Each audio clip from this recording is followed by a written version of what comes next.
All right, let's get going. This is lecture 5. And what I want to do is go through some consequences of this Newtonian way of looking at the law of demand. So in the last lectures, we've laid down Newton's 3 laws. And what we've done is we've done what an economic engineer should be doing, is to take a physical law, in this case, these are the laws of motion, and then carefully figure out what is the economic analog. And then think, okay, we've done that with the 3 laws. It came to my attention that on the 3rd law, I didn't do a very good job. And interestingly enough, it's the most misunderstood law, and probably the most important of all 3. Well, I don't know, this one is pretty important too. They're all important. But a critical law, and I want to address that problem. So I want to talk a little bit more about the 3rd law and what it means for economics. And the 1st law, as I will remind you, it talks about rest, the existence of an inertial reference frame. That's a reference frame where you find yourself at rest. At rest means that there is an idea, there's no forces acting on you. And in economic, the analog is that of economic equilibrium.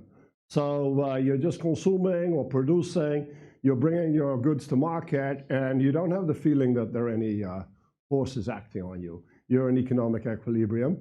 And this is also called partial equilibrium, when it's talking about only partially about certain commodities and goods, and called general equilibrium if you look at all possible commodities.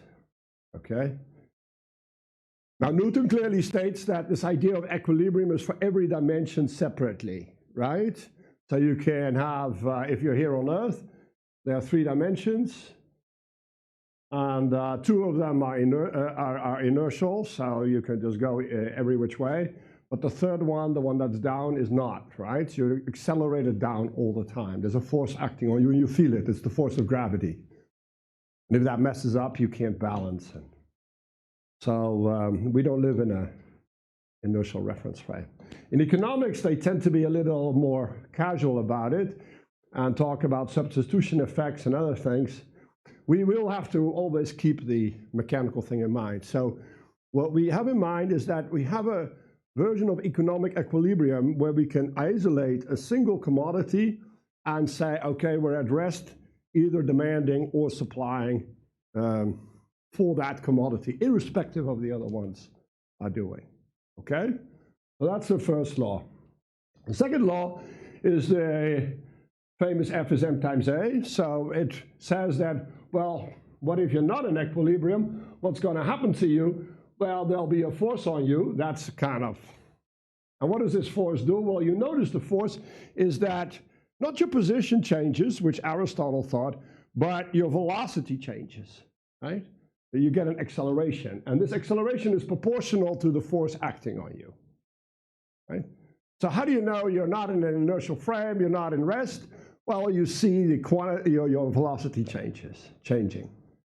Now, the same thing is true in economics. How do you know that you're not in economic equilibrium? Well, your quantity demanded or your quantity supplied or whatever flow of commodities you're looking at is changing. You're demanding more or less. And the agent that causes that is an economic force. The intuition behind it is either a want, so you want more of the goods. This want makes you consume more, and that manifests itself in acceleration of your demand. A change in the quantity demanded, which is an acceleration in the stock that the total amount that you've bought. Okay? And this multiplicative factor is sometimes called the elasticity of demand. Economists define it slightly different as a relative change, but most business people will recognize this. So we'll talk about this a little bit later in the course. This is usually called the law of demand. Sometimes they'll refer to the law of diminishing marginal utility. It became more popular in the 20th century onwards to talk about that. And this diminishing, we'll talk about that also later when we talk about the principle of relativity. the fact that it's always diminishing is encapsulated in the fact that the mass is bigger than 0. All right?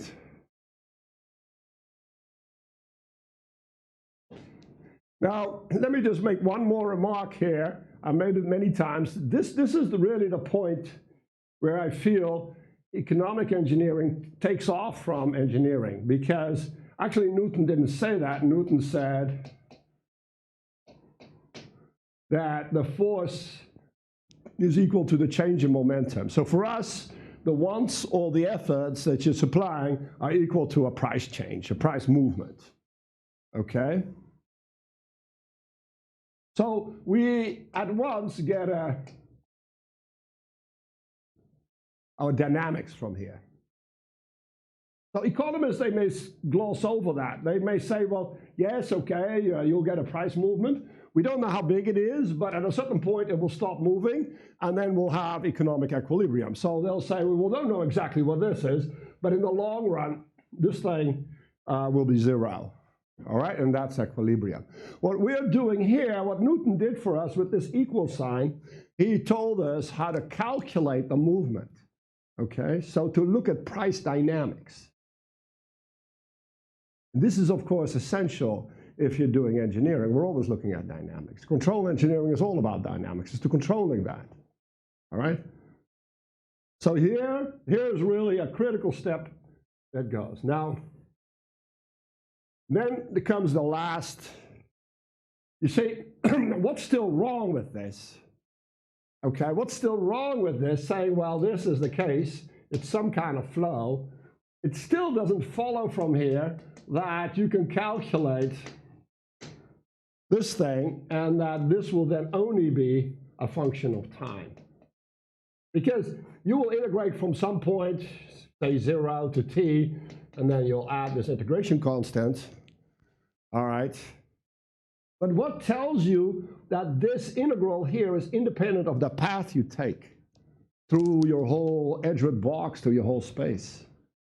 If I had integrated from 0 to t along a totally different path, maybe I would have got a different number here. All right? So this thing would then not be dependent only on the time, but it would be dependent on the particular path I took. You know, compare potential energy with work. If you do work, you know, I can do work, and I have a table here in front of me. You can't see it, but you can imagine it. If I go like this, I'll end up in the same, in a wiggly way. I'll end up at the same place if I go straight. But in the one way, I did a lot more work than in the other way. All right? And maybe I did it in the same time, but the amount of energy expended is not the same. So I cannot, if I just look at work, for instance, just assume that it only depends on time. That can only be done in certain cases.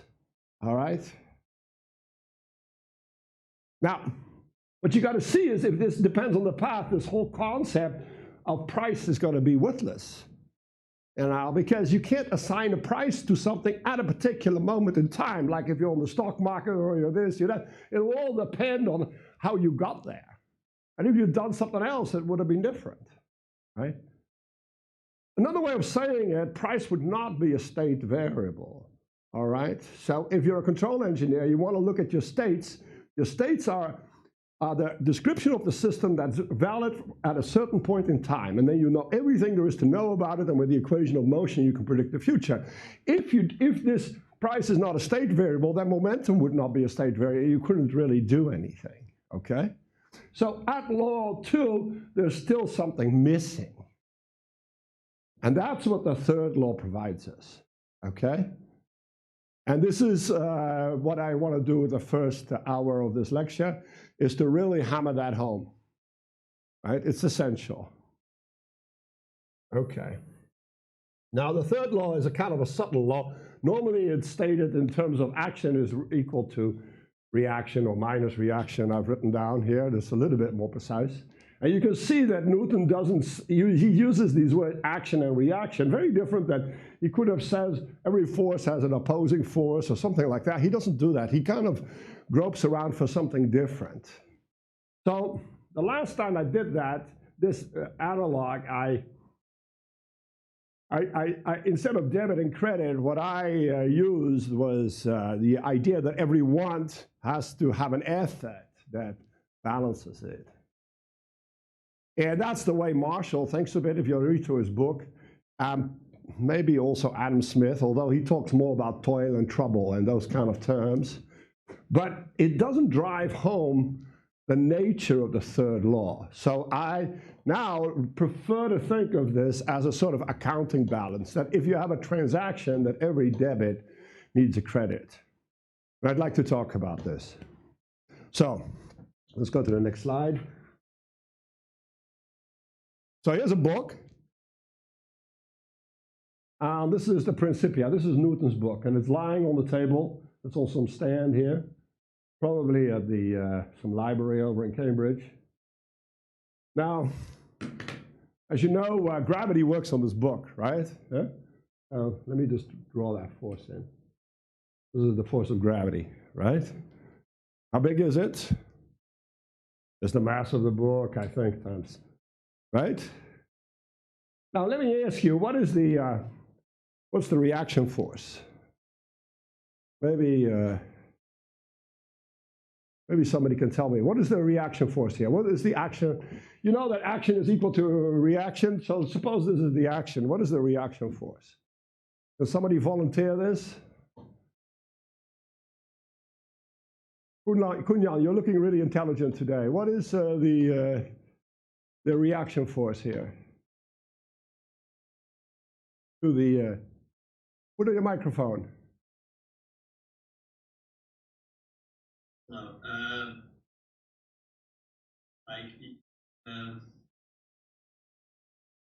I don't know really. Okay, does somebody know? Is it not just the force from the table on the book? Yeah, so this is the reaction force, you say, right? Huh? Yeah, I would say so. Who would agree with that? Everybody agrees? Who would disagree? Who disagrees? Joris disagrees. What is the reaction force, Joris? Well, reaction force. We're following Newton, so this is the reaction force. So you agree? Okay. Anyway, it's wrong. So you're all wrong. It's not the reaction force. No, this is wrong. Suppose I have a book here. This is the force of gravity. Where does the force of gravity come from? From the earth, right? So here's the earth.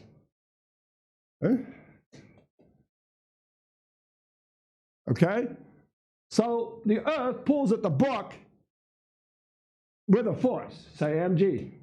And what does the book do? It pulls at the earth with the same force. All right? It's a action-reaction pair. All right? The fact that the table tends to push the book exactly that amount is just equilibrium. That's all. It's just two balancing forces. Who the hell cares? They don't need to balance. The table could push a little harder, and the thing could fly off. Right? In which case, action will not be a reaction. All right?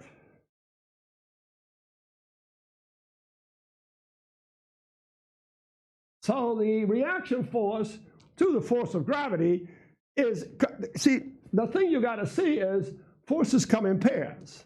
Every force comes in pairs. There is no force that is just still standing out there. Unfortunately, when we draw these blocks, we do like this, and we say F. And it'll look like there's just a force there, right? But it isn't. There is a reaction force on the ground that is pointing the other way, right? Okay? And we just kind of forget about it, right? But sometimes, you know, when you have a spring, at least you'll do an effort to draw a wall or something where you can attach the spring to, okay? The other problem is that if you have a spring, at least we think of it as having two ends and a damper, but a mass somehow has only got one little terminal, right? And we forget that there's another terminal, which is some inertial reference frame, okay? So here, we could choose this as our inertial reference frame, but this is supplying the reaction force, okay? So The way Newton thought about this is slightly more subtle than you're thinking, okay? You realize that? So action always has to be equal to reaction. And here you see exactly what's going on. The way this guy pulls, the Earth pulls at this guy the same way this pulls at the Earth. It's always the same. Every force comes in pairs, okay? There's another way to see that is that for an action-reaction pair, you always need two bodies, one acting on the other, okay? If you don't do that, weird stuff can happen, all right? Suppose Newton's law was not valid, right? So if I have a force here, you know, then what's the reaction force? If there's some tension here, that's the force from the other side of the pen. If these were not always the same, this part of the pen could accelerate, and this one would accelerate less, and the whole pen could just start going off, all right? So I would have motion coming out of nowhere, okay? You can't have that, all right? You can't have that. Same way, if we didn't have this law in economics, we could have demand coming out of nowhere, and it's not possible. An extension of demand has to come from somebody being more willing to do something or somebody else having to exert an effort that he is not really willing to do, all right? Got to come from somewhere. But internally, they will all balance, okay? They come in pairs. So if you had just believed this, you would also have believed this is a consequence of when you make this mistake. This is a story about this guy. This is called, does anybody know who this is? No, this is the Baron von Munchausen. So the Baron von Munchausen, he has this interesting story. I think it's from the 19th century or something. And he rides a cannonball, and he does all kinds of incredible things. And if you look at them, they're all in violation of some law of nature, you know? And this one here, he has an adventure that he gets stuck in this bog here, and he pulls himself with his horse out of there through his own hair, like this, okay? So this is what he is doing, and he saves the day, he comes out, and then his horse can gallop off, all right? Now this is impossible. Why is this impossible? Precisely because of Newton's third law, right? The guy has just got an action and a reaction pair here, all right? And they always have to balance. There's not going to be a net force pulling him out, okay? All right? So,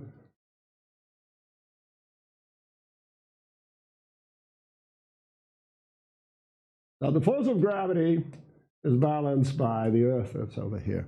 There is an action-reaction pair here too, but this one, this is just this is just an equilibrium situation, okay? All right. But on Earth, that's the...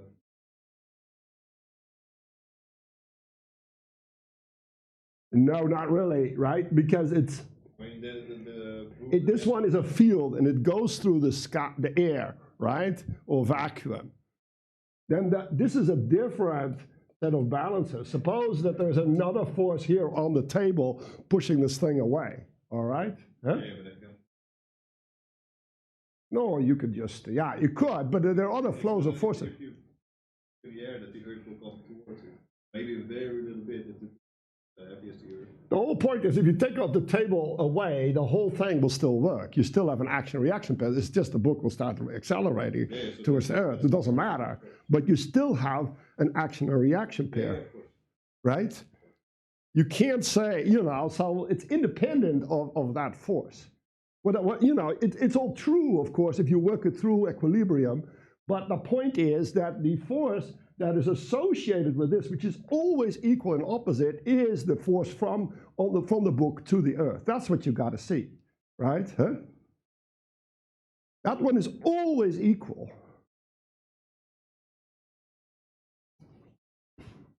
So the point here is every force comes in pairs.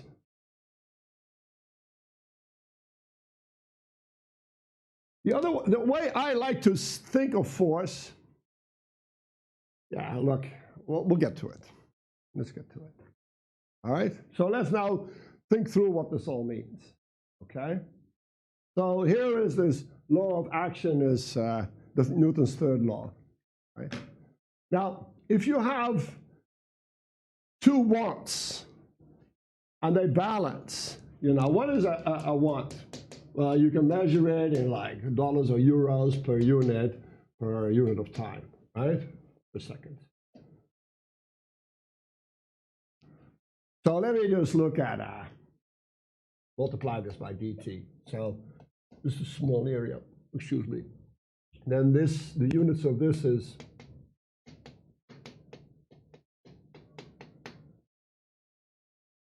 okay.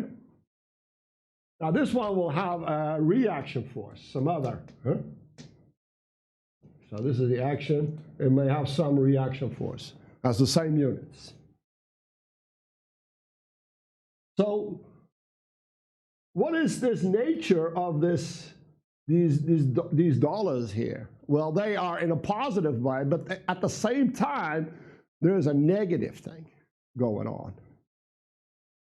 Now you can say there's no want without an effort, but the reason I say this is because everybody knows when you do a transaction, you have to credit one account and you debit another account. There is no way around it, and they're always equal.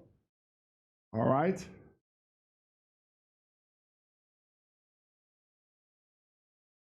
So the best way probably to see this inevitability is that every action-reaction pair corresponds economically to a debit and a credit pair. All right? So action and reaction, you see, one thing that's wrong with the book example, it's there are two forces on the same body. All right, so the normal force and the gravitational force. And that's not a action-reaction pair. It's one force that's acting on two different bodies, okay, the earth and the book. All right, not just two forces on a book. All right, now it's true that one force will get transmitted, okay? So the idea is as follows, okay? So for an action-reaction pair, you need two bodies. So here, this is, Kuhn suggested this. This is the famous example. So here you have an action-reaction pair going on here, all right? But there are two bodies, right? Body one, body two. Then you have a true action-reaction pair, all right? Now it's true that maybe this girl is braking, this guy's, and then the force ultimately comes from the ice or something. Who cares? But there's another action-reaction pair here. All right, it's a different one. You can't configure this one with that one. All right, so you have two bodies, and they will provide this action and reaction pair. All right. Now the same thing is, to some degree, you can see in economics. These bodies are the demand, right? Now, one is the action, the other is the reaction. One of these bodies we can call, this is a person or individual or whatever, he is the demander, and they can't do demand without being a supplier at the same time, okay? So if I buy something from you, you know, what I'll do is, if I buy something, you can't just buy something and then forget that there's a counterparty. So maybe you can do party and counterparty. That'll be better, you know, huh? If you do this. If I buy a T-shirt from you, I'm gonna, you know, credit my cash account because I'm taking cash out and I'm giving it to you, and you will debit your cash account. Okay. So it's the same transaction. Transaction just means across, right? Huh? Across the action. So you do an action, and the transaction gives you the kind of the reaction. Trans means the other side, you know? Like Transylvania means Sylvania is the forest, and Transylvania is the other side. Huh? Okay. So a transaction has this, in physics, we also talk about an interaction. We have an interaction between two bodies, and that's how forces can arise. So you have these gravity forces, they seem to come out of nowhere, but physicists have developed the notion of a field, okay? Huh? So is the gravity field that is there and is generated by the Earth, all right? Well, they don't come from nowhere. They come in pairs, right? Every transaction comes in pairs too. There's two bodies, a supplier and demander, a party and a counterparty. If the one debits, the other is going to credit. If the bank credits your account, then you personally, if you run your finance, you will debit your cash account, okay? So as Newton chose these separate names, he didn't say this force is negative or that force, action and reaction. I think probably the most appropriate is to take these terms from accounting and establish that as the right analog, because it has that inevitability. You can't do but otherwise, all right? So there are two bodies involved, and it's all about interactions, and in economics it will be about transactions, okay? So the want here, the force, is the rate at which you're crediting. So I am buying these t-shirts, so per t-shirt I'm booking so many euros, but I'm doing that at a particular rate, so that is this time. That's why time is in these dimensions, okay? So the force tells you how fast you're crediting your accounts, and the other guy is debiting, all right? Now, if you have a company, you have, the accounting balance. So you have your assets on the one side and your liabilities and equity on the other side. And typically, it will say, well, I debit, say, my assets, I got to credit some liability. So you would think, well, how can the same person do this? Well, that's the point. A company is not one person. It's really two things. On the left side are all the assets. They're the property of the company. On the right side of the balance sheet, what you'll see is the property of the owner. So either the debt holders or the equity holders, okay? And what the company does, it just keeps the balance about who owns which assets, okay? That's the idea of a common stock. So it's the stock of assets that you have in common that through debits and credits gets balanced out that way, all right? So a company is kind of a see-through thing, okay? So there's just the action-reaction pair right there. It's like a support or something like that, and you can look right through and distribute the forces, all right? Okay? And all of accounting you can view as just keeping track of transactions, debiting and crediting, all right?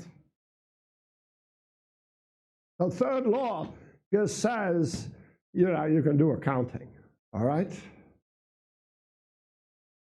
So on the one hand, Newton says that every force comes in a pair. On the other hand, accountants will tell you for every transaction you have minimally two bookings, two entries. And it's called double entry bookkeeping, all right? I don't know if any of you knows any accounting, probably enough to know that there's this double entry bookkeeping, right? It was developed, I think, by the Medici Bank somewhere in the 13th, 14th century. The idea was around a long, long time. You see it also in kind of medieval bookkeeping. They use these things called tally sticks, so you would extend somebody, you would loan somebody something like a hoe or a horse or I don't know what, right?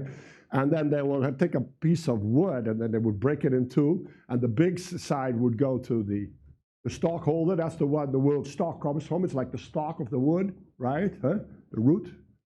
And then the foil or the small part will go to the one who was extended the credit, I believe.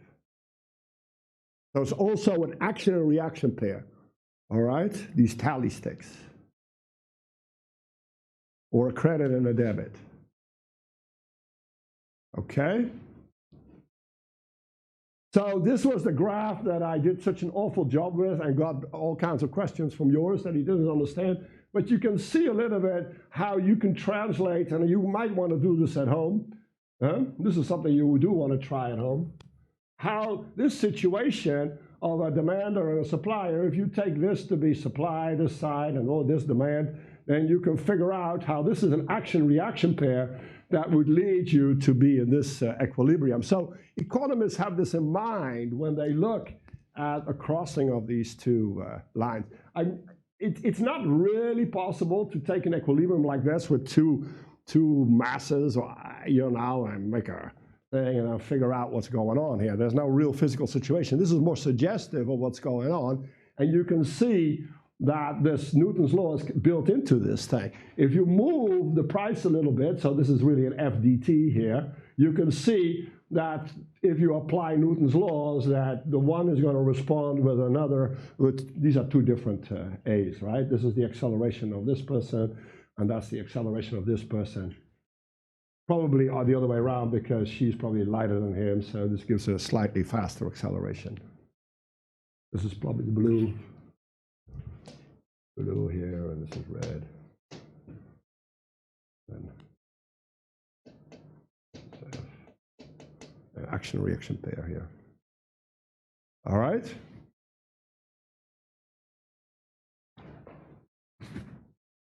Any questions about that?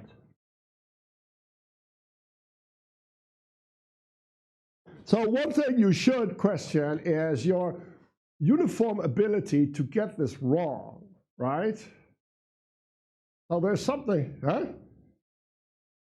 Now, you're in good company, since I think I don't know how long it took me to get this right. And I still don't believe I really got it right. That I'll still make the mistake of getting this wrong. Kunjan. You just said you should try this at home to familiarize with it, but how do you could you, for example, say you should try this way at home to familiarize yourself with this subject? Well, I mean, translating this situation into this situation. That's what I meant. Huh? Okay? So you know where the forces are here, and then try to plot them over here. You know what these accelerations are. You know that the one goes in a different way than the other. And try to see if you can, you know what the slopes are here. If this is M blue and this is M red, you know. These slopes, you know, right? Huh? That's what I meant. Huh? All right. You see? Because that is really economic engineering. It should be that if you look at something like this, in your head, you should have this picture, okay? And if you look at something like this, you should be imagining that you're getting some kind of economic equilibrium between a demander and a supplier, right? Two bodies, right? Just like you have two bodies here, you have two bodies there, all right? That's what I mean. So take the notion of force and Newton's law, third law here, and try to translate it, you know, to there. These extensions of demand, they should correspond to accelerations, right? So they could be skating together at a particular speed, and then they're pushing themselves up, and then they will accelerate away from each other, right? Huh? Okay? You understand? Huh? Pien. Yes, I have a question as well. As you in the graph, the forces are equal, but Yeah. in the other way, how to accelerate them? Not completely clear to me. If the boy and the girl are pushing with the same force against each other, how you accelerate? Suppose you're a skater. Do you understand the mechanics or not? Huh? Yeah. But You understand that they will, if you're on a skate, if you're, suppose that you're not on the ice, you're just standing, right? Huh? And you take a friend and you start pushing against each other. Are you going to move now, right? Huh? You won't accelerate. Huh? Now, suppose I put you on roller skates and then you push against each other. Are you going to accelerate? okay. Okay? Yeah. So what's keeping you from accelerating? That's the friction force when you're standing on the floor, right? Yeah. You see? So you have if you were standing on the floor here, right? So suppose this girl here would anchor herself to the floor, and this guy too, right? Huh? Then you would have an action and reaction pair here, action reaction pair here, action reaction. And what will be happening with the momentum? The momentum will just be like circulating around like a crazy guy, right? Huh? So if I push against, you know, but at the moment, this force cannot be, you know, then you start. That's why we took these ice skates, right? Try it. Yeah, I mean, I see it now. huh? I see it now. You know, huh? So this is a beautiful demonstration of this law, you know. And you can, I believe to some degree, there was a discussion, maybe it was initiated by Joris, about this too, that you say, well, I can't see if it's an equilibrium, why would it go out of equilibrium? Well, the thing is, the answer is the same as here. If you don't have any friction forces or other things keeping it at equilibrium, you apply this, each to each other this force, you'll just be moving off, okay? At least according to these principles of economic engineering, right? Huh? Yeah, or if there's a spring between the Yeah. so you can push away, but then the spring will, and then you're in Yeah, you can start oscillating, right? So yeah, so if you this hand here and you put a spring here and here, then you push and then whoop, whoop, huh? So this thing will go woo, woo, woo, woo, woo, woo, woo, huh? Okay. Question mainly involved if the orange force is pointing downwards and we start at equilibrium, then the momentum shouldn't go up and the acceleration shouldn't go, orange acceleration shouldn't go to the left. And if that happens and the orange acceleration goes to the right, then you've got two different momenta.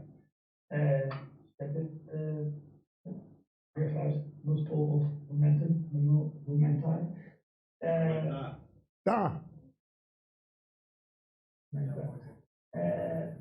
So that was the main question. Here we see orange force pointing downwards, presumably starting from the crossing to cross, but the 10 is going upward.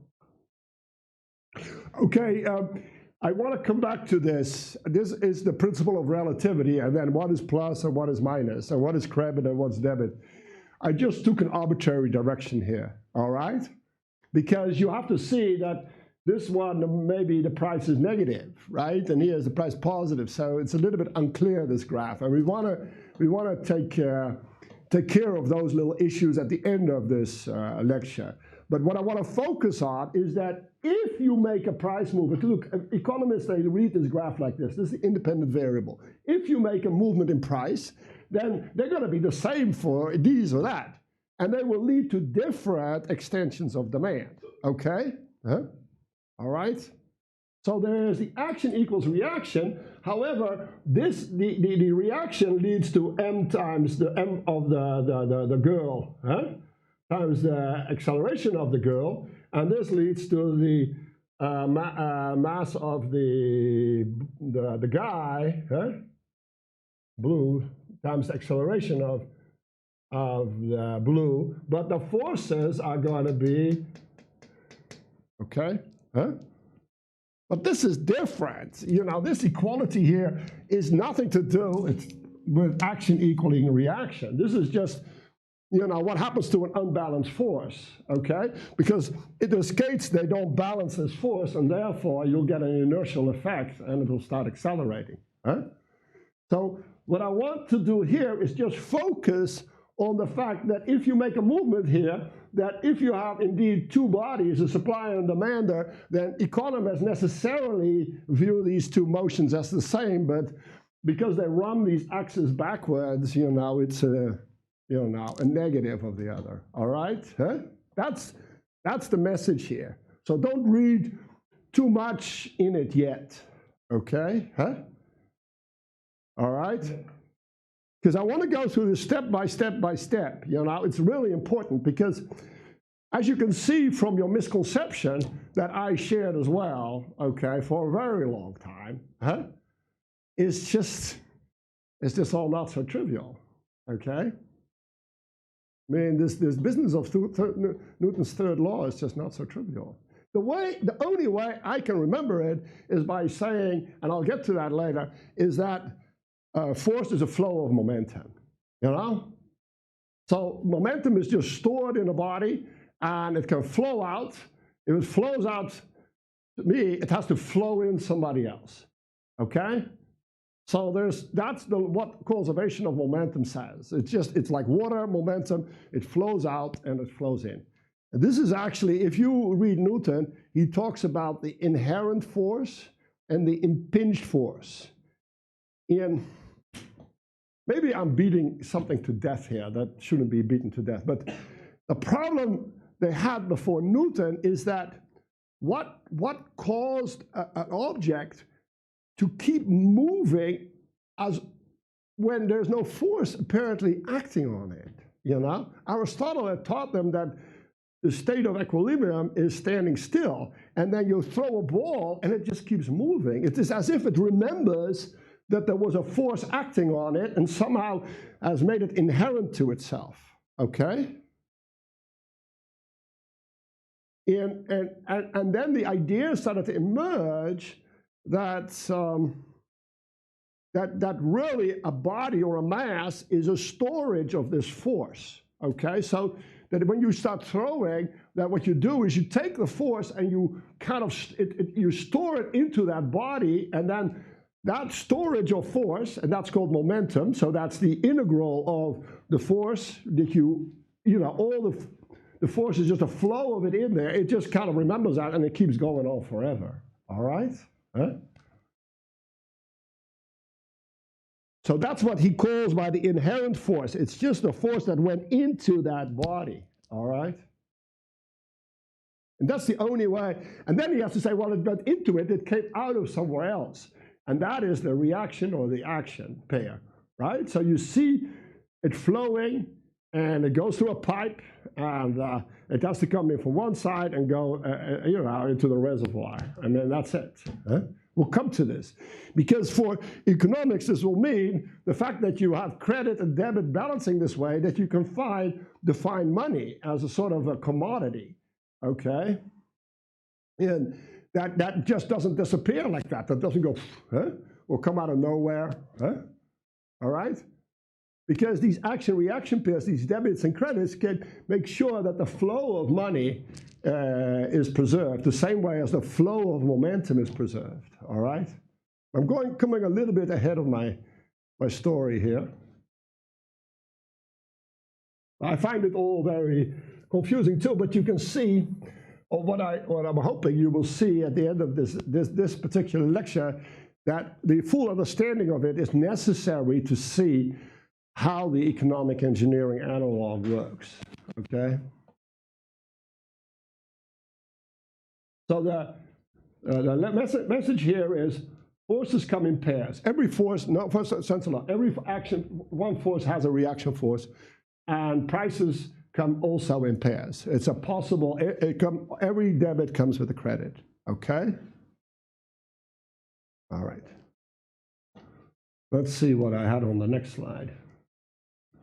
Oh yeah, so I was getting ahead of myself, and this is precisely what I was aiming at. So with Newton's third law, we can actually define something that's called money, and the price as a state variable, okay? And that's what I want to do with this slide, and I've limited the conservation of momentum. Why? Because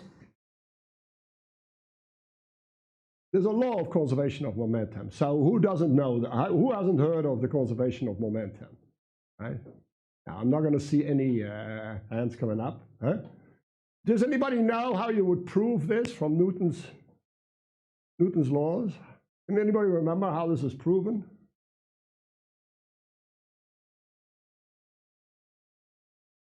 Nobody. Huh?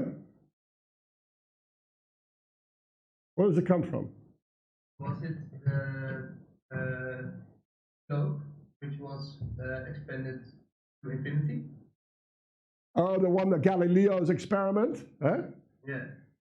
Yeah. That's not a proof from Newton's laws. Huh? Right? It does show you, it's like a demonstration of the law, but not really a proof, right? So what you got to do when you want to prove something is you take laws 1, 2, and 3, and you show how the conservation of momentum follows from there, right? Huh? So actually, that's something that we all get taught, and we forget how it gets there. But it's actually not too hard to prove, and let's start off in doing that. Okay, so here we see Newton's second law, all right? So it says a force is equal to the rate of change of momentum. In economic engineering, we'll say a want is equal to a flow of debit or credit. I'm just calling it a flow of credit, but you could say an effort is a flow of, okay, per unit of time. How you booking per unit, and it's also per unit of whatever you're buying in this case, okay? So what's important here is this dot, is this what Newton called this fluxion.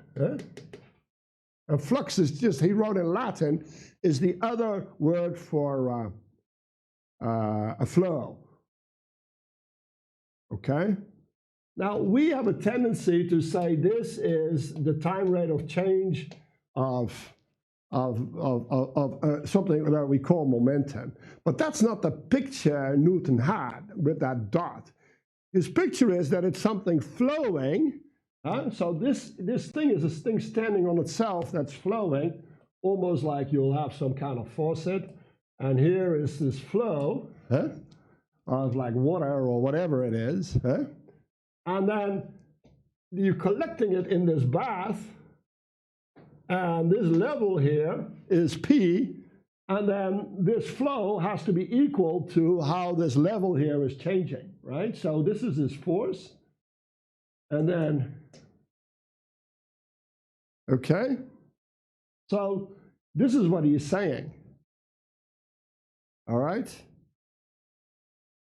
Now together with this, now suppose you look at here, and then there's also a flow, but that flow has to come from somewhere, the other way. So what Newton then does, he says here there's an action-reaction pair. So the flow is not going away anywhere. And here there's another action-reaction pair, right? The flow is not disappearing or coming out of somewhere. And now at this point, it exits the faucet and gets collected in here. And at that point, I can keep track of it with the state variable and seeing how this is changing over time, okay? But this statement that we view often as a definition is more of a consequence of the law of conservation of momentum. So you see that this second law, you know, which is a consequence of the first law, because you have to know what equilibrium is before you say what it means to be out of equilibrium. Then with the third law, you get the conservation, that it is a flow of some substance that cannot disappear. All right? And that is precisely the law of conservation of momentum. Yes? I have a little question about terms, because now you call want the flow of credit. Yeah. And for the third law, you used debit equals minus credit. Now I see the one as a flow of 10, 11. See? Yeah, but it was the rate of credit. Okay, the force is our, I looked at FDT, you see? Yeah. So with the third law, you mean the rate of credit? Yeah. But the way Newton action, he actually didn't mean the force, he meant this, you see? As you probably know. Yeah. That's where the confusion is. So this is a small detail, right? Yeah, but it's something. Yeah. Action as the. Right. And then you read the what is the. Right. Some, right. flow of. That's right. Yeah. So the credit is the thing, the total thing, right? The credit will be the total price change, okay? Actually, you don't know yet that it's a price change, but that's right. That is correct, thank you.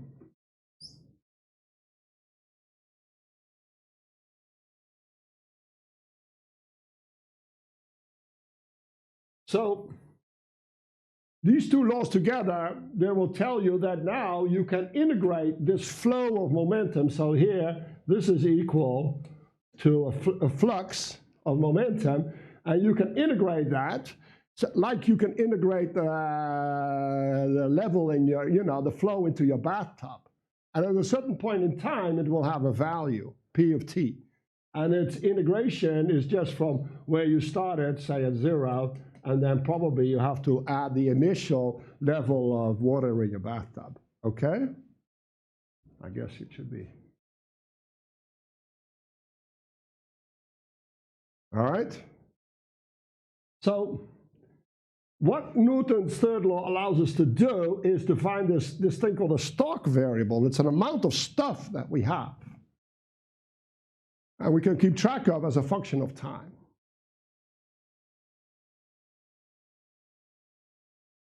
And this is what in mechanics is called momentum, and in economics is called the price. It's the price at moment t. Now if you add up all these ones, there's a name for that. It's called the willingness. Huh? The willingness to buy, the willingness to pay. They call it the willingness to pay. This is what, what's his name? Varos, no, what's his name? Halverian does, willingness to pay. Huh? And if it's an effort, this is what Adam Smith called it, your toil and trouble that you have to exert in order to, that's the value of this thing. So you see, it's like, it's a notion of value that emerges, that is a property of the inertia, of the demand itself, the demander. So the demander has a property that's called his willingness to, that is his willingness to buy something, which is called the price. Okay, so in bond graphs, what we'll do is we'll imagine an I element, that's an inertial element, that's a demander, and you will have a property called its price at a particular moment of time. Okay, and this is his, what nowadays is known as his reservation price. Huh? This is also Halverian's terminology. He's a modern writer. And Adam Smith, he would call this the value in exchange.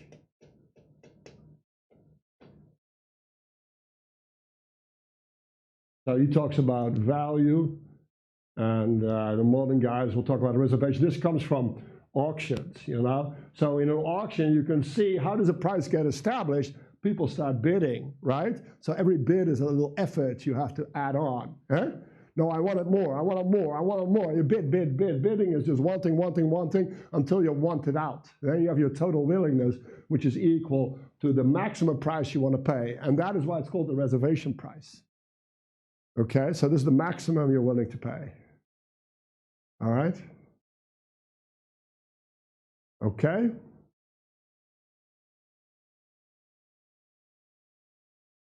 So the picture here is somewhat murky because we've lost this idea that a force is a flow of momentum. There's a substance called momentum that is stored into something, And we just see force as being this thing that is just, to be understood, especially as engineer, to be understood just as an intuitive notion. And then momentum becomes this weird thing that we don't know what it is, and we get it by integrating the force. Like, oh, okay. Huh? But it's better to do what Newton did. You start off with this idea of momentum, and then you say, how can I flow it in there? So the momentum is the quantity of motion. So the price, the reservation price, is just the amount of demand that's going on. It's like how much the higher the price, the more this good is in demand, okay? And then the price change, those are the forces, all right?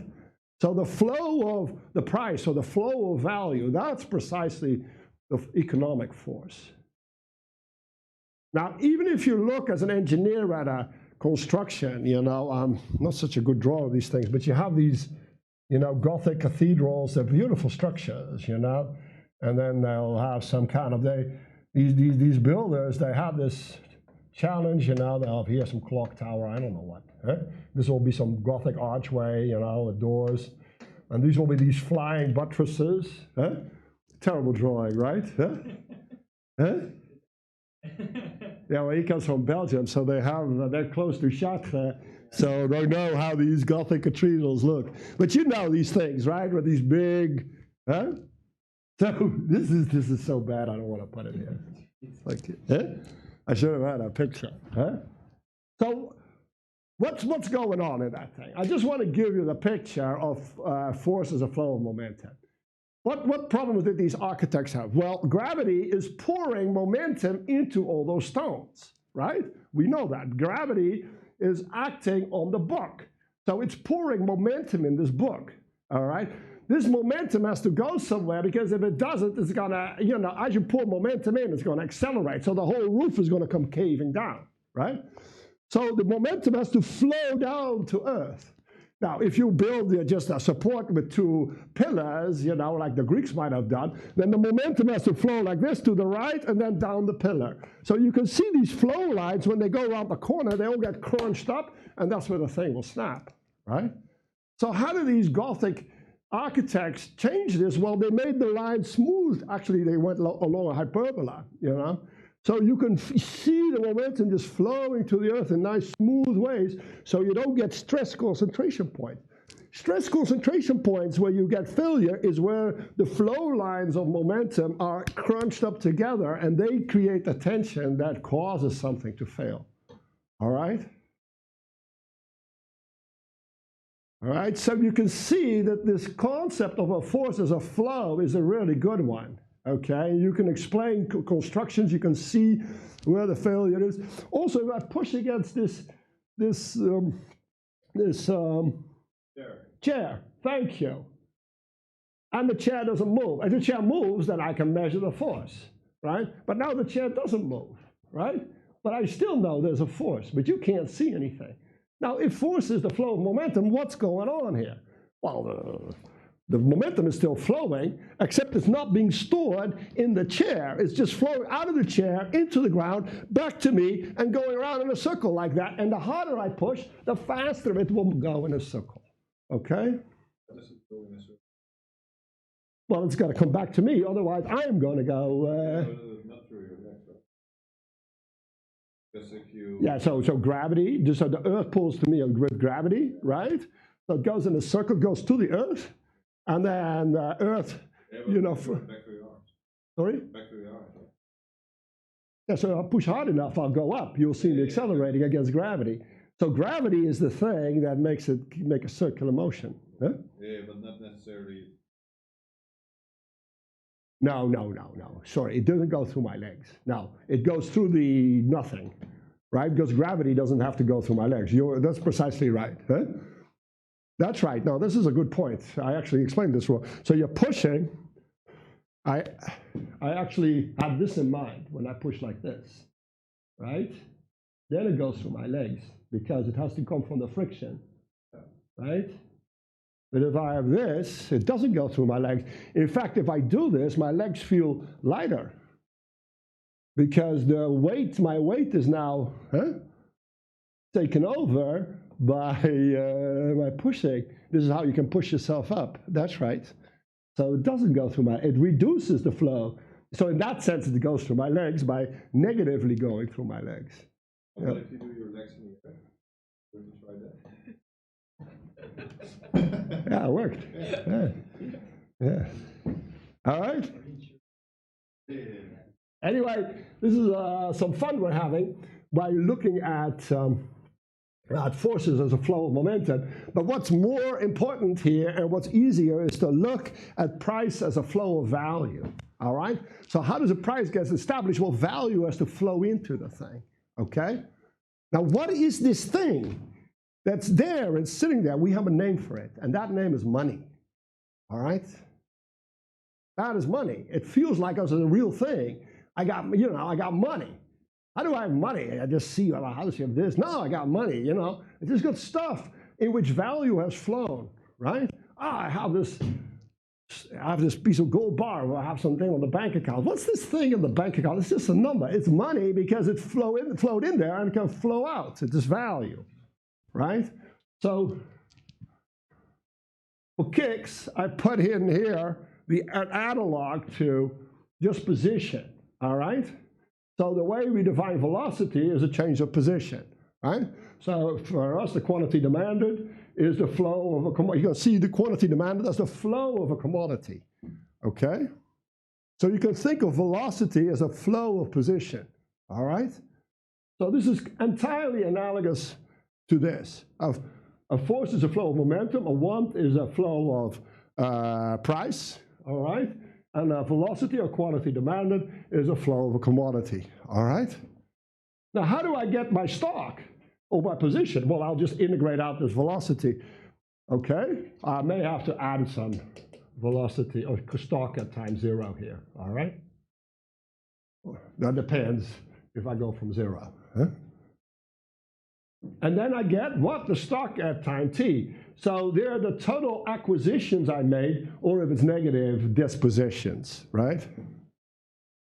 So you see that what Newton has done and what we have done following him is that we've created of price as something that is like a stock of something. It's like a stock of value. Economists will also talk about the store of value. Money is a store of value. So you could imagine that this money is a real thing, like gold or silver. If you start treating it like it, you will realize that it's not, because the price of silver will break as with gold, and it will fluctuate and all of this. It is something else. It's just like momentum. It's just, it is what it is. You know, you can create it, you can destroy it, you know. See, silver can be only positive as amounts of silver, but credit can have always a debit. You know, there is a difference, okay? And there's a law of conservation of it, and negative values, etc., right? But the analog between the way we treat goods and the way we treat money allows you to think as money as is like a commodity, okay? It doesn't measure the stock of the particular commodities, it measures the stock of value, how much value you have, all right? It's the way you can monetize your economy, okay? So I think I should take a break now, all right? And then we'll go on. Let's see if we're gonna make it this time, I think. Yeah, these are all my slides.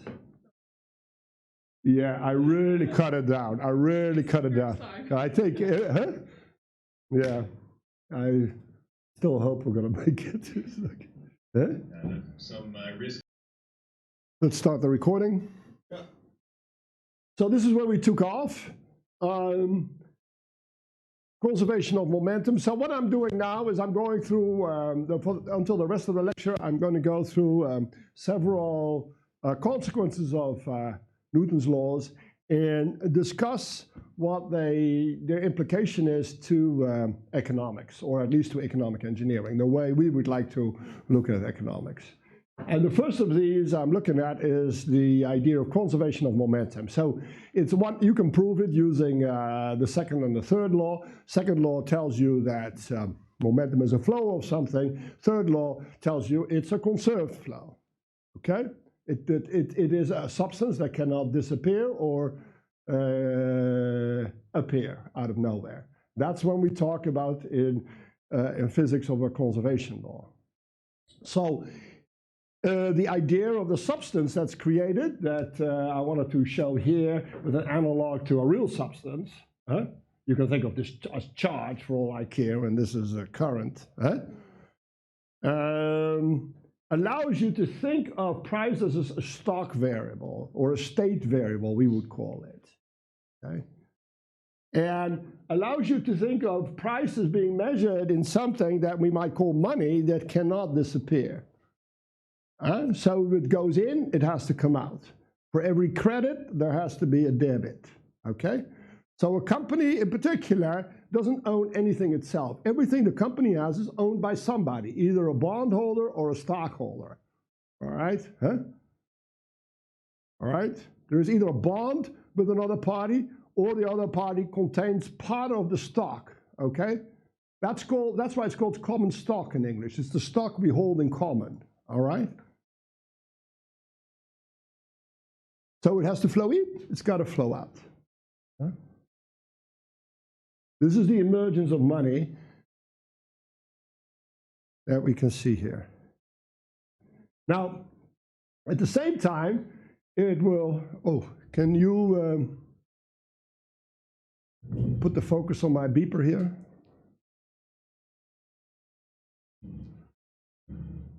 If now price is a state variable, we can do something that is called pricing. So what does pricing mean is that at a particular moment in time, we assign a number to an object, or in this case to a demander or a supplier, to an economic agent, and that is his or her reservation price. So that's the maximum price he's willing to pay, or the minimum price he's willing to sell, the thing for. All right? And it's a property of him or her, of the demander or the supplier, right? So in bond graph terminology, we think of an I element, and stored in it is this price, okay? Now, the fact that price is, and this is a measure of some type of value assigned to, that he or she assigns to it, okay? So it's important to see this is not an objective thing, is that it's the price.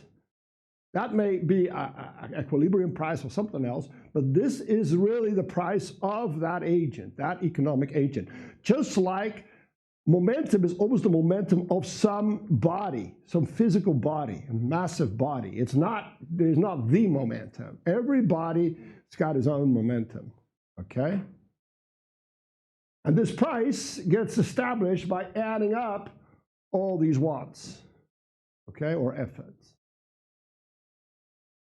Now, this idea of pricing shows up in many, many, many cases, and I want to discuss quickly 3 of them. And probably one of the easiest that you will see anywhere is what's called this equation here. This is called spot future parity. This one I'll talk about afterwards. This is the value added and how you can calculate value added text. The last one is how Adam Smith, the founder of all this stuff, talked about price. So let's talk a little bit about the future markets. Now, in future markets, you have 2 types of prices. You have different types of prices, but there's the price at, suppose things are running in time, and time is 0 is now. Then the price now, this is also called the spot price. Actually, the price here and now, but let's assume it's just now, here. Here is irrelevant for the moment, because we're not looking at different geometric locations like yours is at the moment. We're just looking at this one location, okay? So it's the price now. Now is 0. The future price, or the forward price, is the price, this is the future, and sometimes called the forward price. These are all prices. And this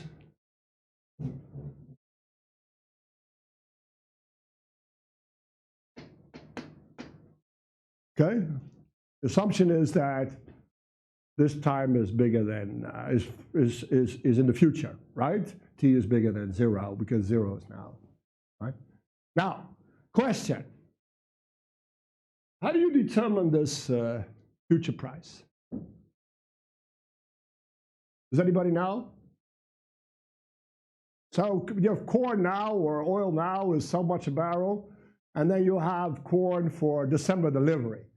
So that means if I buy corn for December delivery, that doesn't mean I get it now. I pay now to get it delivered in December, all right? Is that going to be equal to the price now, the spot price now? There's no reason it should be, right? And what is it going to be? What would you, that's what the future markets are all about. There's big future markets in Chicago, the OECD, and all the world's corn and other commodities get traded there. And they quote prices at various moments in the future. So spot is this, then you have June delivery, September delivery, they have all these different contracts, okay?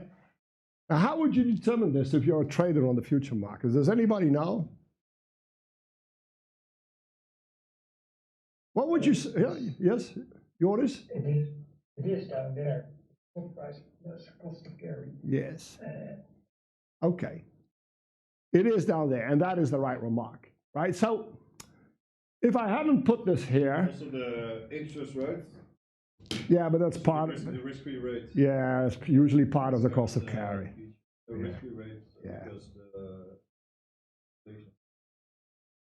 Yeah, so sometimes. Exactly. Yeah, that's right. So let's worry a little bit later what it exactly is. So the reason I asked this, and yours of course cut through the bullshit, was that, and the reason I ask it is that a lot of people think that the future price is the price that you expect this thing to have in the future. That's not true. So it could be anything. That's just not true. Because what's the problem with that? Suppose now you quote me some enormous price because you think that that's what's going to be, then I could sell it to you for this enormous, and suppose I can store corn in my silo for, it's going to make a certain cost to do so. Of course, I have to spend the money, buy the corn, so I'll lose some interest, it's zero anyway. I have to maintain the silo, I have to maintain a bunch of stuff, but I could buy the corn now, and then if I add up all those costs till December, then deliver it to you for the price. What is my price? That is my spot price, plus all the stuff of carrying this in the books. This is where the carry comes from. In the books, you carry it from one month to another, all right? And that would be my price. Now, if you quote me something enormous, then what I'll do is I'll just do this, and I'll just arbitrage you away. I'll just say, okay, I'll sell that to you. Buy it now, store it. Okay? Now, what's meant by this cost of carry is all these expenses that you have for storing this commodity, okay? And the fact that the future price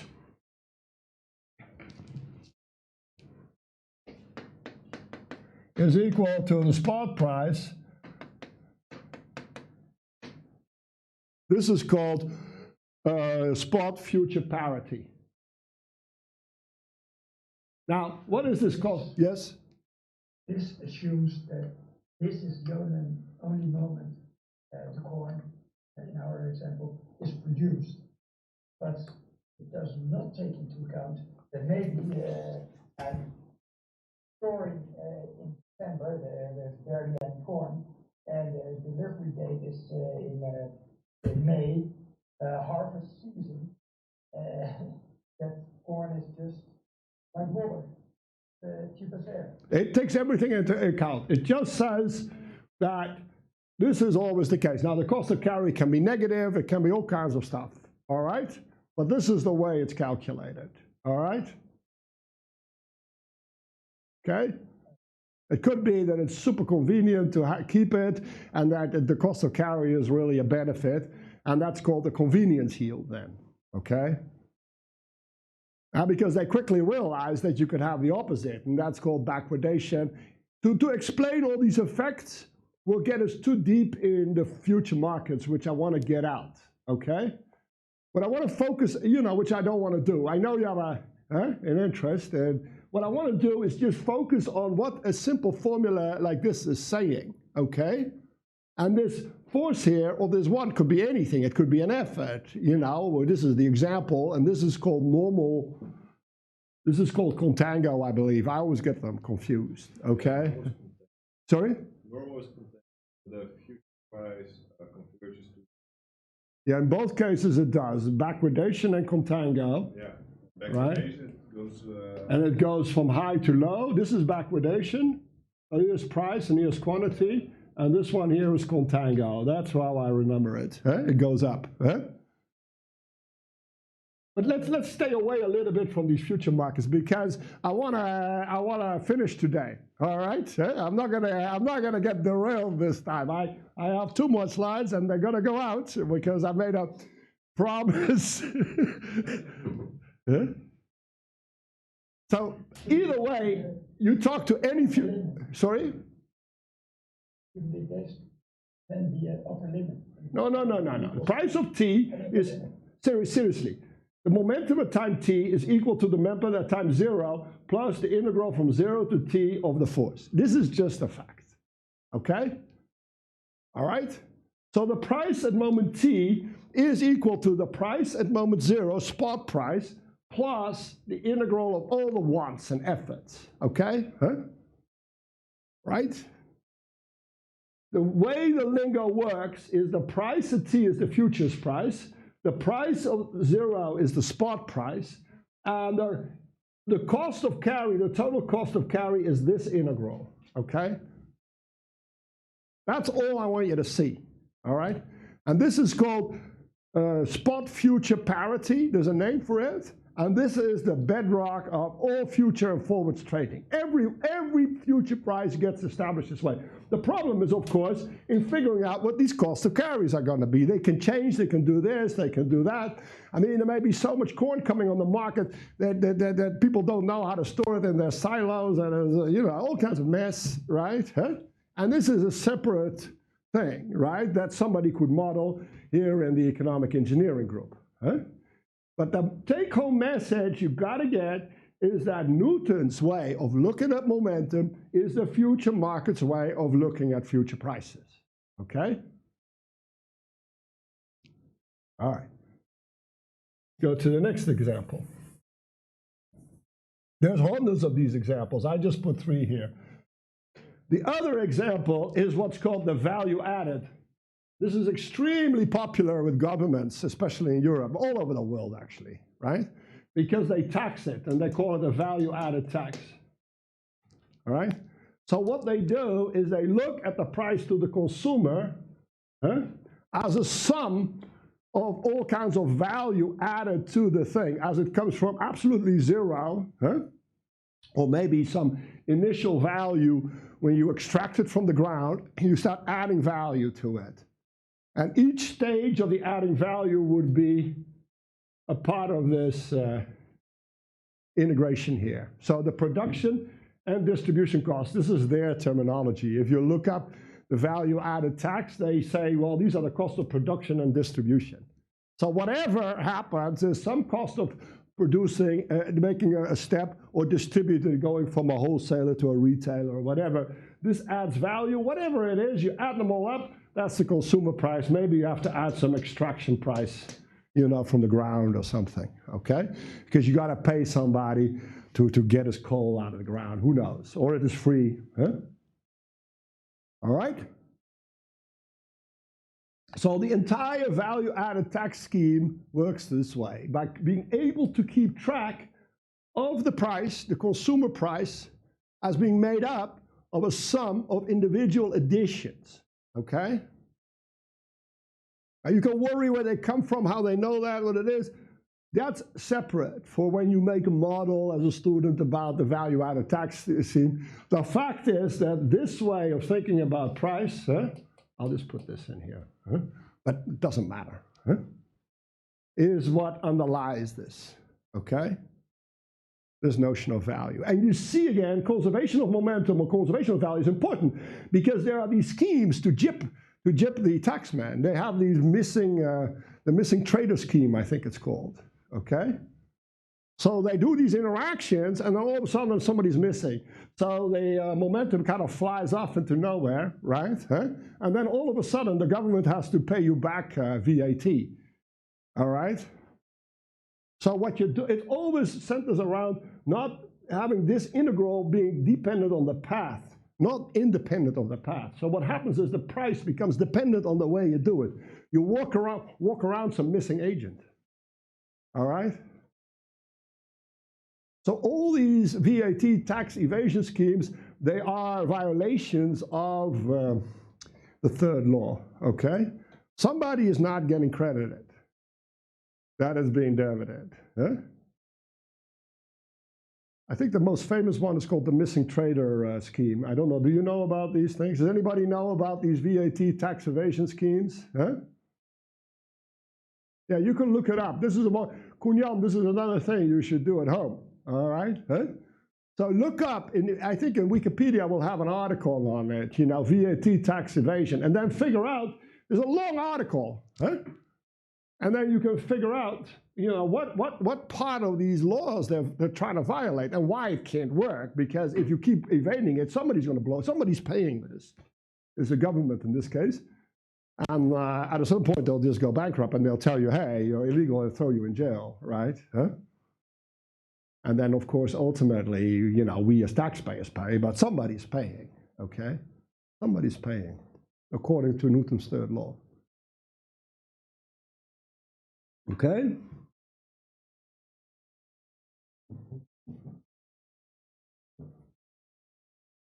Then this one is Smith, Adam Smith, and he is the father of economics. And he had this thing called, he saw price as value in exchange. Adam Smith had two notions of value. He had value in exchange and value in use. So he made a difference, and we'll look at this difference a little bit later in the course, I hope. But the point is that he gave a famous example. He says, he called it the diamond and water paradox, okay? So here's the idea, and maybe some of you know this, is that, you see, water is way more valuable than diamonds. I mean, if you had a choice what to do, either diamonds all can have in my life or water, you would quickly choose water, because without water you can't even live, all right? Okay? And yet, Adam Smith remarked, diamonds are a lot pricier than water. Water is almost free, and diamonds are very pricey, okay? So he resolved this in his book, The Wealth of Nations. And one way to think about it nowadays is that, okay, water is very valuable, but the supply is just so ginormous, in which case the price is just going to go down. Diamonds are not so valuable, but the supply is very small and kept artificially small by people like De Beers and stuff, you know, now, and therefore the price is high. So you see, in this explanation, you already get the action is reaction thing coming in. Right? That is going to have to establish the price. The price is flowing. So he called that the value in exchange. And the value in use was the real value. But what he's looking at here as price, he would say that's the value in exchange, the price at which you're going to bring it to the market, not the price that you somehow internally have it. It's your reservation price, the price you're willing to part with it, or the money you're willing to give up to obtain it, okay? Now, then he went further and tried to establish how this price, this value in exchange, this price for water or these diamonds got established. And this is where his toil and trouble remark comes in that I had before. Now, what Adam Smith thought of, and a lot of economists after him, is that there were only three factors: nothing, production, distribution, no cost of carry, only three things that determine the price. The labor you pay for the wages that go in there to make it, the rent you got to pay for the land you're using, and the profit you got to pay the entrepreneur for actually rigging up the whole thing. Those are his three sources of costs. Okay? So the way Adam Smith saw value is, again, in this way, where you add up these three efforts that you have to do. And these two he calibrated actually with this one. So he started out that labor is the only thing that really matters, and then we'll come back to that when we do power, all right? Now, we won't take this point of view, okay? So because this separates what I would say are capital goods, which are better treated with a rotational analog from the regular flows of commodities. And it sets economics on a path that there are just two types of goods. One are capital goods, or factors of production, which are labor, rent, and profit, or maybe human capital. And then the consumer goods that are just different. And we don't want to do that because there's no such distinction in engineering between positions. Why is one position other than another, you know? I think I'm going to resolve it instead by looking at when we start looking at the rotational analog, that some of these are just an arm, you know? This will be labor or capital, huh? All right? But anyway, it's important to see that this is what he does. And then you have other writers like Karl Marx who actually canceled this. He says, well, you don't need to make a profit. Why do you need that, right? Huh? I mean, this is just the bourgeois, the capitalists, they make profit. Then he says, well, there's no reason to have capital either. You know, capital is what you pay the rent for. We'll just have all the laborers own the capital, so we can that. So price is just determined by labor alone. All right? What happened to commodities? They never talked about that. They looked only at products, you know? Like the rotational analog. They didn't look at this. Commodity markets are just separate. They didn't have them. They didn't in their concept. It was that the Industrial Revolution was coming up, and nobody really looked much at corn anymore. That was just coming out of the ground. They started looking at the products that were made in these factories, and then they started viewing a commodity as the product of the land, and it was just that was a kind of the rental capital or something, right? Okay. Not the way in labor and rent.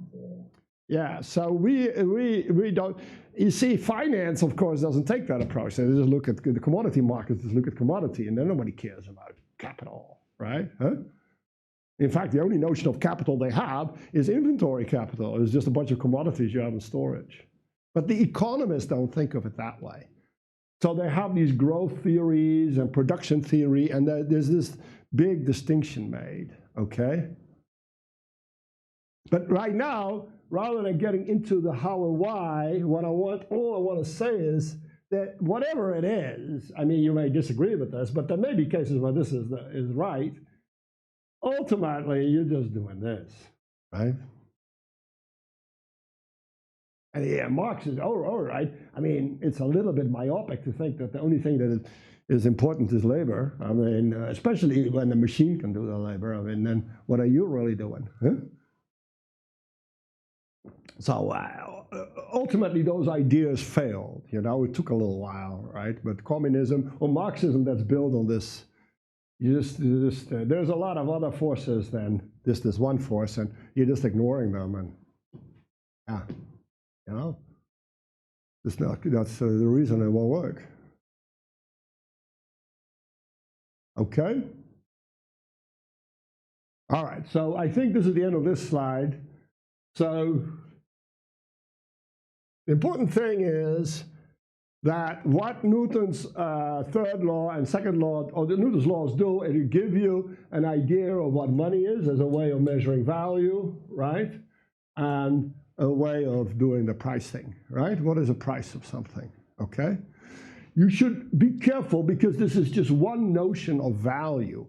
There are many notions of value. You have a present value. No, but in present value, you're not integrating this to some time t from whatever, okay?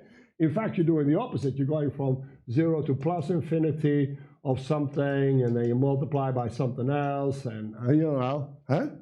It's called a present value. It's different, okay? Not this notion of value. This one is not even a function of t. You know, this is a function of t, and this one is a function of, well, whatever this interest rate is, you know, because you're integrating out t, okay? Huh? So don't think this is the only notion of value, but it is the notion of value that underlies money as a commodity, okay? And it is the notion of value that an accountant will use when he marches forth in time, okay? Now this money flow and that flow and that flow and this commodity flow is matched with that the flow. And it is the notional value that you will see in your bond graph, okay, or your time domain money, okay? Well, time domain model, all right? Okay.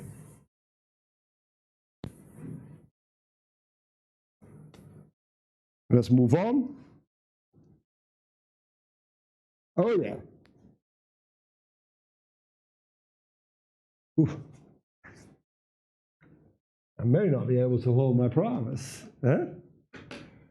So now there's another a very important consequence of Newton's laws, and that is called the center of mass motion, right? Now let me first explain to you what the engineering problem is, the physical problem. Yeah. So what does Newton's law do? It really only talks about a point mass, right? A particle. And it has some kind of velocity. It may have a momentum, right? It may have a position. And then you do Newton's law for that and taga, taga, taga. And then you're done, right? Now suppose you have two particles. And they're connected by some massless rod, or not connected, right? How would Newton model that? Well, that would kind of suck, because you would have to model this one, then you would have to model that one, and then you just have to calculate where this one is and where that one is, and then you're done, right? And then you have a third one here, you have to do that one. And so suppose I take this cup here, and then how many particles are in there? Well, infinite, but let's assume it's a mole, then it's 10 to the 24th. I'll have 10 to the 24th equations times 3, for 3 dimensions, times 2 for momentum and position. Oh, that's a lot, right?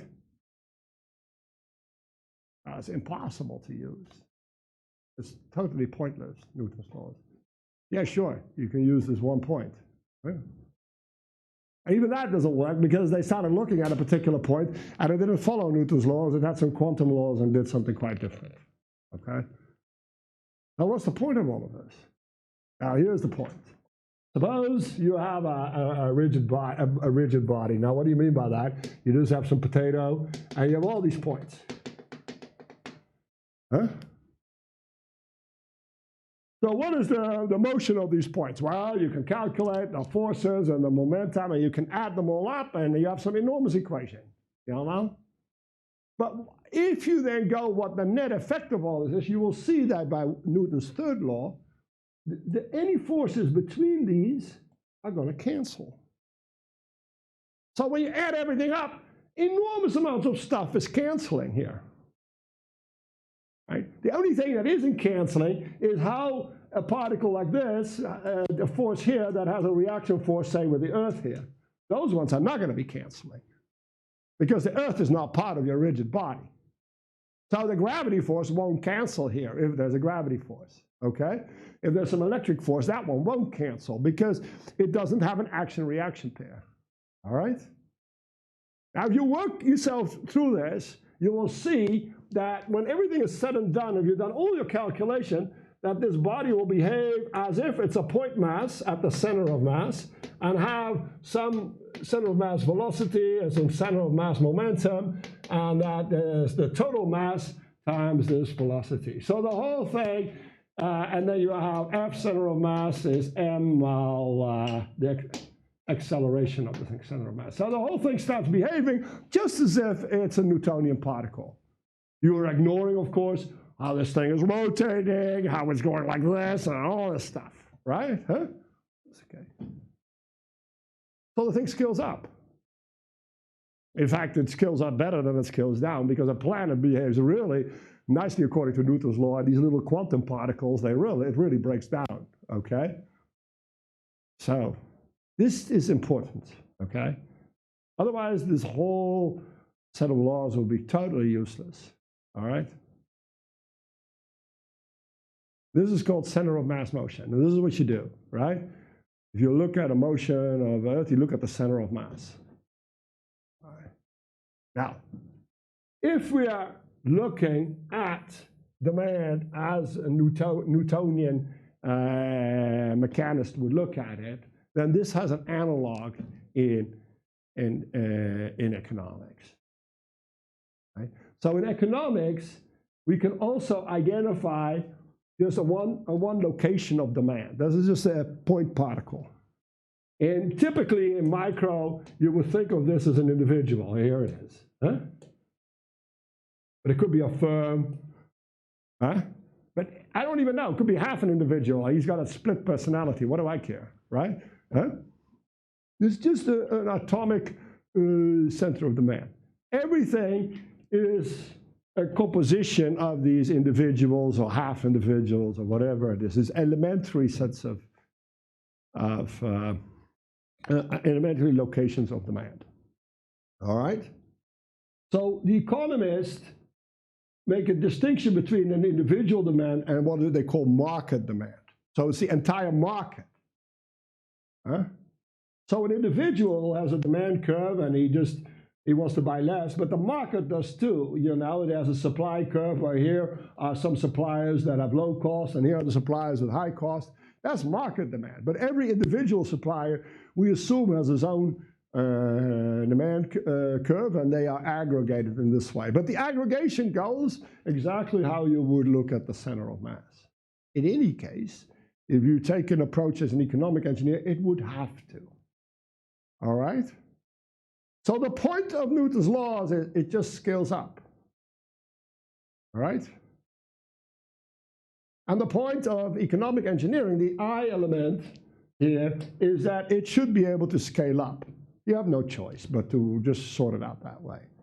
So it could represent a whole business, it could represent a small little division or one individual. It doesn't really matter. All right? Now, of course, you can go so far down that you have half a person that the thing breaks down, but the same is true in mechanics. You can go so far down that you get quantum effects and there is no mass anymore, okay? You have photons and it's just weird, all right? So you got to keep your head screwed all right. There's got to be something for where the law, you know, approximately would apply, all right? Okay? But if it does, and if you keep thinking it through, then you should be able to aggregate in this way. Okay? So economists talk about market demand and individual demand. They may also talk about aggregate demand. This is a term used by macro, and as was pointed out to me by Kuhn, often this doesn't mean that they integrate, they aggregate all the different types of demand, but the demand for all possible goods, and they throw them in one basket, okay?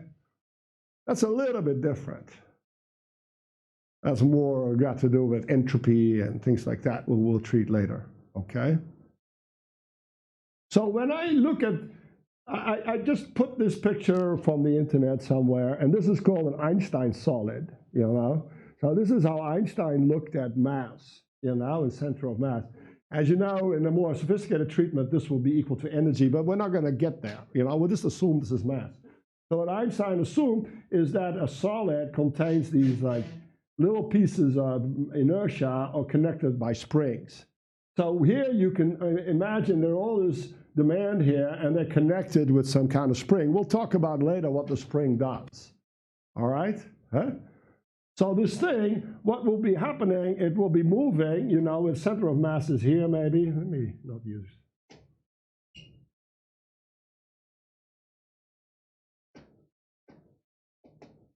Center of mass is here maybe, and it has some kind of velocity here. And this thing at the same time may be flopping around or turning, you know, rotational analog. And on the internal motions, that will be internal energy or entropy and things like that. We'll talk about that, okay? But for now, just focus in whatever is happening internally. You don't care. That's endogenous to the market. So in a market, there's this guy buying from that guy and this guy buying from that guy. But if you as a separate person interact with that market, you don't care how they internally settle their scores with one another. You're just dealing with, say, the dealer. You go buy a car, all right? You go to the dealership, right?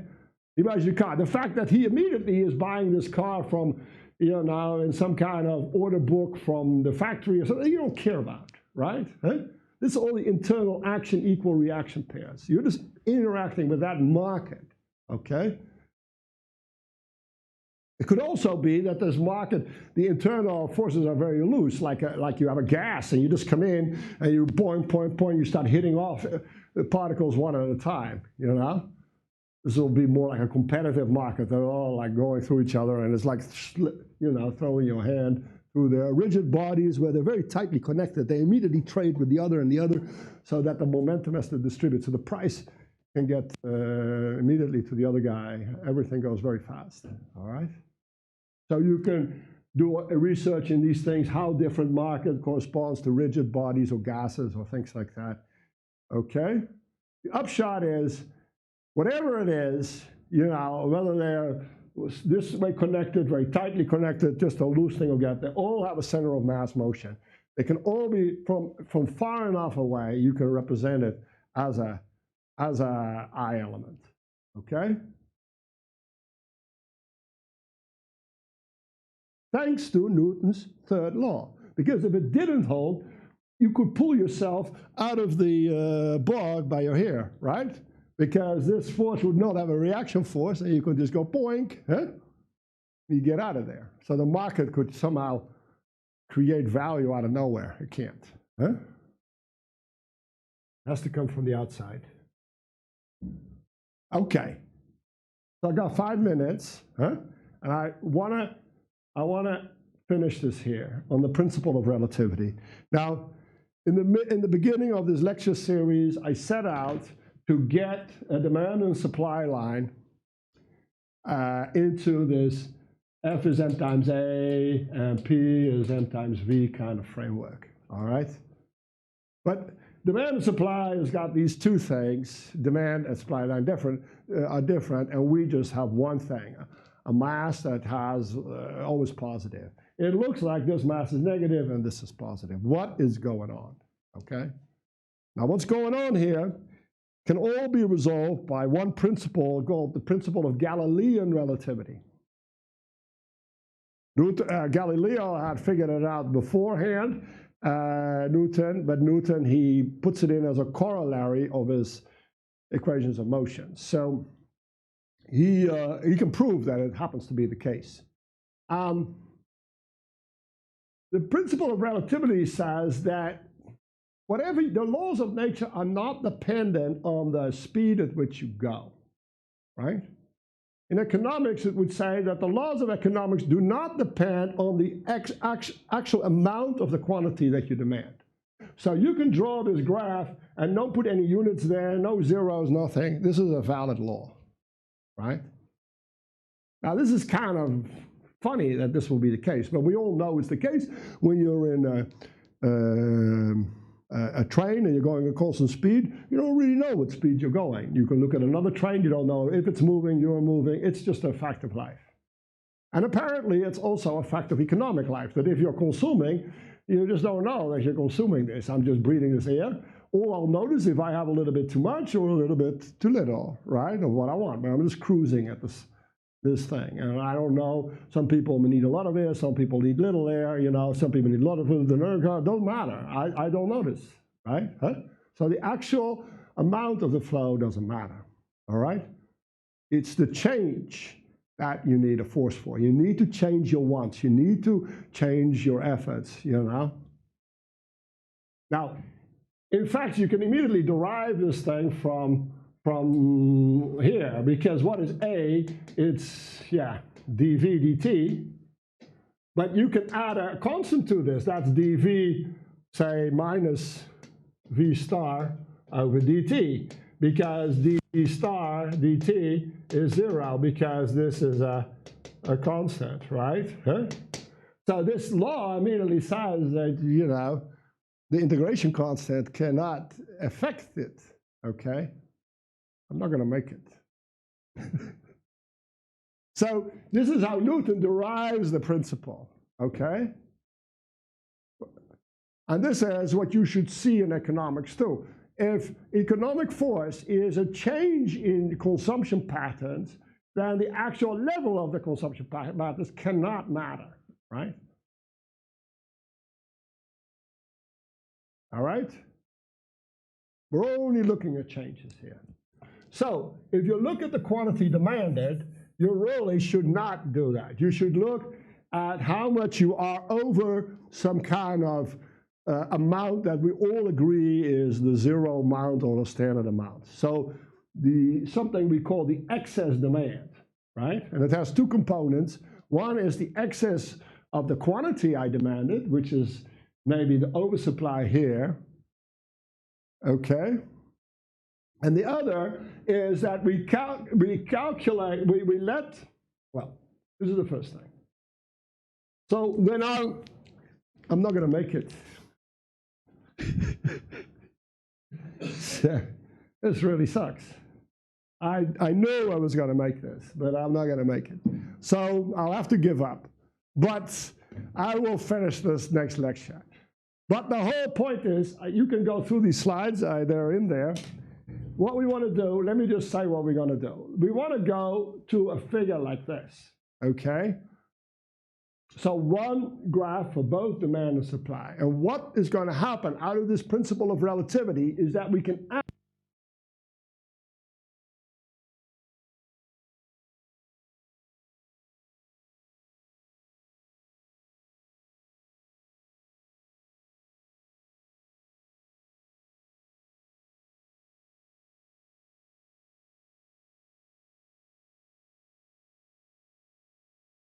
this thing to go exactly out when my time is up. Oh no, you're a minute ahead. Huh?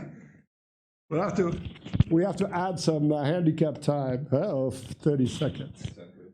All right, so the goal will be here is to work through the principle to see how we can put demand and supply as two faces of just the same piece of demand. And it's all about whether the demander is an excess demander or an excess supplier with respect to something that we would call the market. So this is what we will call the market. We'll have to choose a market, and either he is in excess demanding over market, or now he is being supplied in excess. Okay?